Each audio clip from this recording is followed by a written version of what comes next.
So continue what you're saying. Yeah, no, I was just saying those are the things that I'd focus on if I were just starting out now. I wish I'd had somebody tell me, you know, there are going to be long periods where you're not working.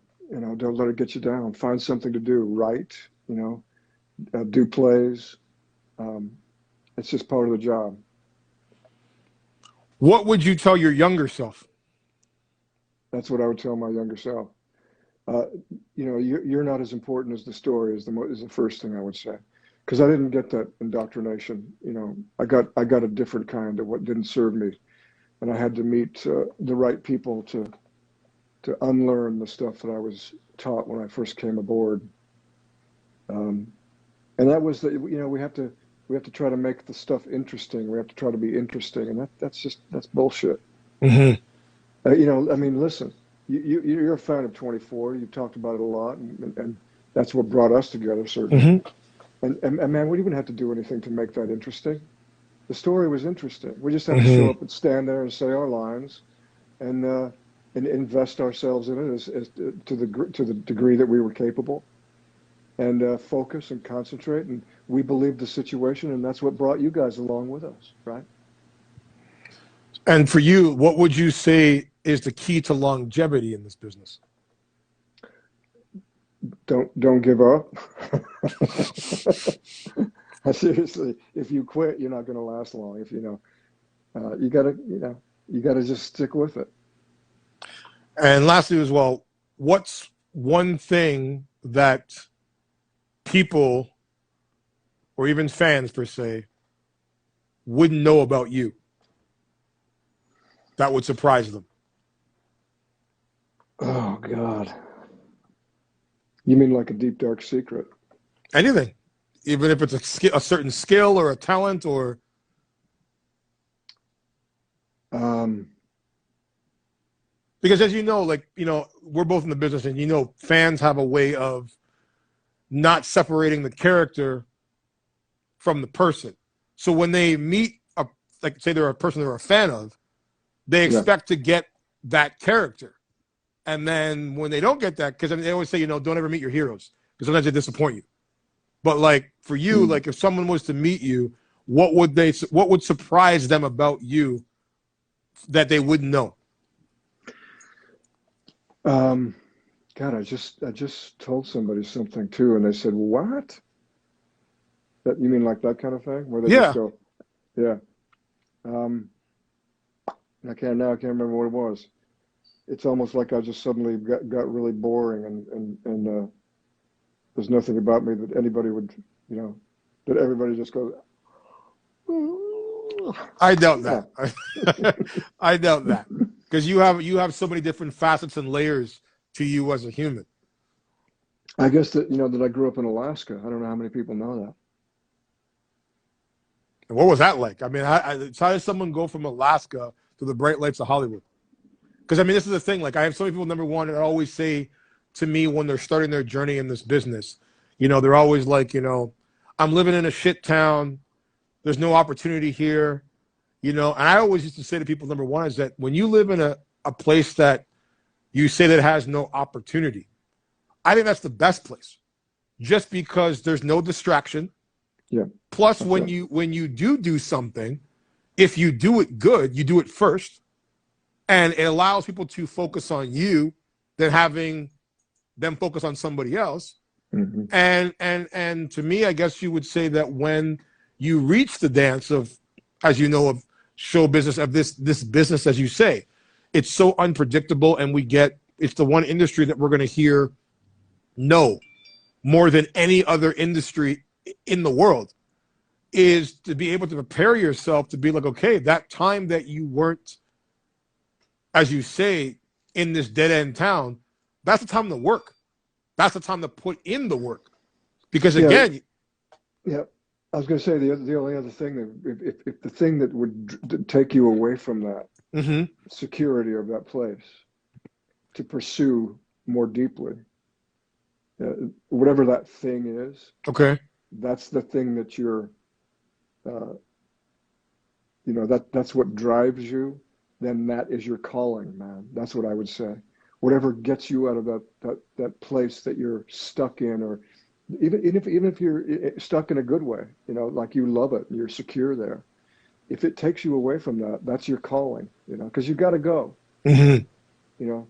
So I'm sure you've had this question asked to you many times as well, just like I've had to ask. You get people who say, you know, I always wanted to act.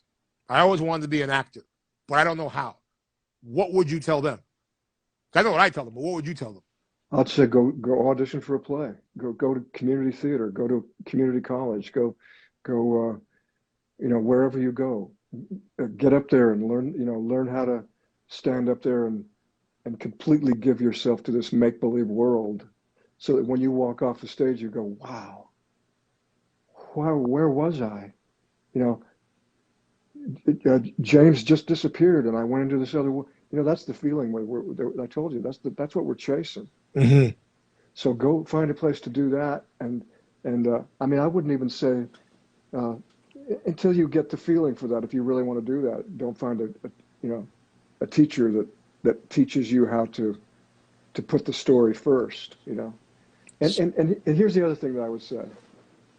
You know, so many actors. I've seen so many actors as a teacher too, and worked with them, where they just think like actors. Mm-hmm. They think, you know, actor thoughts. And the point that we're doing is we're human beings, man. Mm-hmm. We're human beings first. Mm-hmm. Our imaginations are unlimited as human beings. As actors, they're pretty limited. Mm-hmm.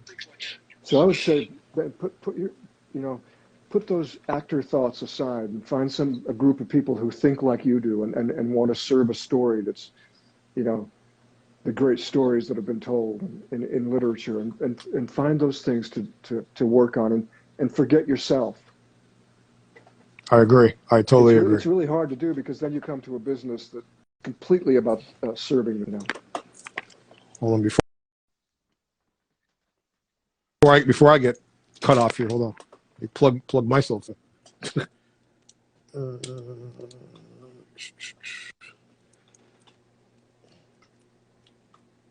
Yes, what's this person saying?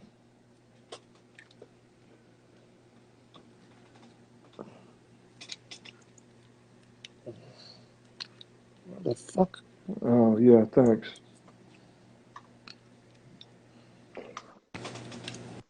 Are you cool, man? Hold on a second. Let me.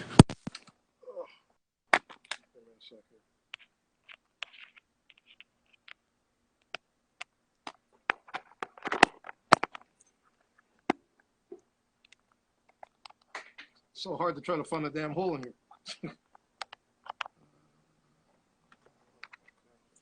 Give me 1 second. You plugging in your battery, your cable? Yeah. I'll just keep talking about this then. There we go. Yeah, you're talking about coming into a place where it's all about self, and yeah, self-serving.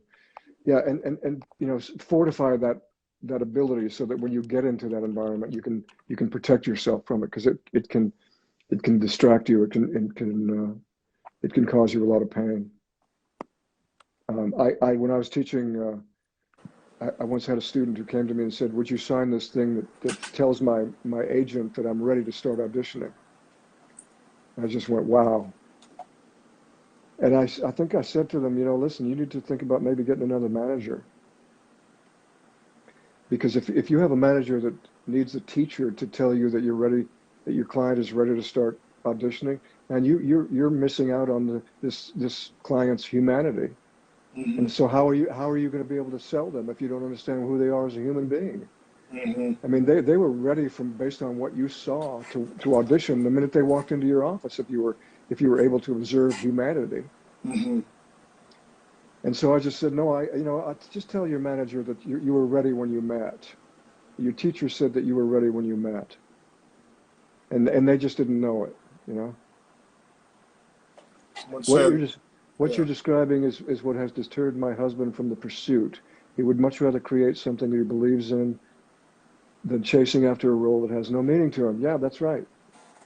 We should all only do things that have meaning for us, you know, personally, right? I mean, I'm not talking some deep philosophical thing here. That's just human nature, is to do the things that light a fire under us, you know, that inspire us. And, and, Hmm. and as we're inspired, other people will be inspired when they watch what we do, right? Do you ever like have ever been in a situation where you work with somebody where they've done a scene and it's inspired you? Well, I mean, you're talking about somebody's work ethic, or, uh, I mean,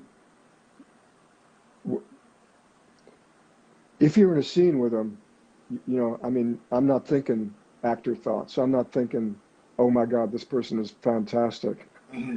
That's not a Bill Buchanan thought. You know what I'm saying? Okay. Um, but after the shot, sure, you go, man. I mean, like I remember Pat Hingle, the famous character actor, when I did Cat on a Hot Tin Roof with him. Okay. We did it together on stage uh, twice, actually, Okay. in a Okay. 10-year span. And after one performance, we were walking back to the dressing room, and he turned to me and stopped and turned and said, "Well, man, that's what it's all about." Because we had just been bricking Big Daddy, you Hmm. know. Oh, thank you. I just got my 5-minute call, brother. Okay. So Um, I want before we go, I just want you to thank you, James, for joining me tonight, joining us on another edition, episode 19 of HotTopicsCelebTV.com. Before you go, I just need you to give us a little plug, and I need you to say two things. yeah. First one would be, hi, I'm James Morrison. You can find me on Hot Topics Celeb TV. Okay. Second one would be, hi, I'm James Morrison. Bill Buchanan from 24. You can find me on DTeflon.com. Okay. Um, So the hot first one would be topics. Hot Topics Celeb TV. Okay. Ready? Yep. Hi, I'm James Morrison. You can find me on Hot Topics Celeb TV. And the second one would be, hi, I'm James Morrison, CTU Director Bill Buchanan from 24. You can find me on DTeflon.com. Hi, I'm James Morrison. Bill Buchanan on 24. You can find me on DTeflon.com. James, it's been an absolute honor, a privilege, my brother, to have you in here. I actually was trying to connect some fans in here, but before we go, we'll take a couple questions. You fans want to ask some questions of James real quickly here, and then we'll let you go for the evening here. But where can people find you on social media? Where can they find out about your play? And where can they find out about your music? Okay, so we talked about jpmorrison.com, the Mm-hmm. website, and you can get the link to the music there. I think you can listen to samples. We're having some problem with it. We're gonna change it out. But if anybody has a problem, they can actually write me an email through that site, Okay. and we'll figure out a workaround. And there you can also find the link to my the play site, which is a different WordPress thing. And let's see, the Twitter handle is what is it, at James P. Morrison? Yep. Yeah. And the Instagram is, oh my God, It what is. is it? That is a At good J question. at JP Morrison, or No, it's J. Page Morrison. J Page Morrison, Paige. And before you go, I want to ask you one last thing in regards to your name. Yeah, man. Obviously, you have this iconic name of the leather Yeah. legendary. Has that ever caused a problem for you in the sense, number one, with people not knowing the difference when they first hear your Oh no. name? Yeah, no, it caused a problem for me psychologically when I first got to LA, because that's the first time it ever became an issue, frankly. Okay. Which I think speaks to the shallowness of LA generally. uh, and it did bother me for a while, but there's so many of us. I mean, there's there's a few of us. It's an incredibly common name. So I just sort of had to make and it's hard to make a name for yourself when it's already been made. Mm-hmm. So I just had to sort of forget all that. I mean, I could have changed my name, but I didn't. So eventually I just had to go, you know what, this is me. I'm the Mm-hmm. actor. I'm James Morrison, the actor. Um, so I don't know, some pretty talented people with this name, so I'm in good company. Definitely. Definitely. And my dad, he was a James Morrison too. So For you, music-wise, who's your inspirations music-wise? well, I'd have to go with Dylan. Okay. Bob Dylan, first of all, you know, his lyricism. I mean, yeah, he was the one that, and you know, the Beatles too. I mean, I saw them like we all did in my generation at 10 years old from Ed Sullivan, and it changed everything. You know, John Lennon, Paul McCartney, George. So I guess you know, there's certain contemporary guys, but those are the ones that um, you know, right off the bat when I was really young, that they twisted my wig and just made me go. They made me look deeper at myself. So that was a gift. Well, tonight, guys, I want to thank you guys for all joining us on another edition of Hot Topic Celeb TV. If you guys missed this 2-hour interview and podcast, you can dial it back, which will air this Saturday, upcoming at 6 p.m. Eastern Standard Time, 3 p.m. Pacific Standard Time on YouTube. Search Hot Topic Celeb TV on the channel. You can also find us on Facebook and Twitter.